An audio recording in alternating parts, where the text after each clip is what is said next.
gani to say my name? No. Kiswahili. Sasa niko hapa leo kuwatangazieni watu wangu wote wa Bungoma. Mumesikia kwa mtandao jana, mliona mambo ikisambaa kwamba mama amejitokeza, ameingia katika mlengo wa siasa kuwa kati ya wale ambao wanawania kiti ya ugavana. So nataka I want to clear the air and to say it is true. Mimi kama mama, si mama tu, mimi kama kiongozi nimejitokeza pia kuwa kati ya wale ambao pia wamejitokeza. Na mimi kama mama nina agenda kwa hii kaunti ya Bungoma. Na agenda yangu nitaitoa baadaye, sitaitoa leo.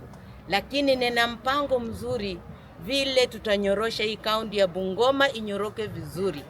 Kuna wale watu ambao nasema Western hatujatoshea kuwa na mama governor ama mama MP. Nataka niwaambie siasa Kenya imebadilika. Na tumeona sehemu ambazo wamechagua kina mama kuwa magavana. Wakifanya statistics, hizo counties zinakuja number 1. So hiyo ni dhihirisho kwamba wamama wametosha kuongoza counties, wametosha hata kuongoza nchi ya Kenya iwapo tutapewa nafasi. So mimi nataka niambie watu wangu wa Bungoma, sio story.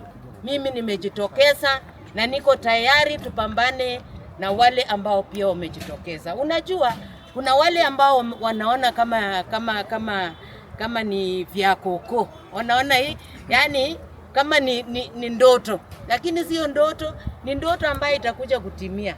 Nataka niwaambie mimi ni mchungaji na nina imani. Ninajua ya kwamba Daudi katika Biblia alikuwa ni mtu mdogo aliyedharauliwa sana.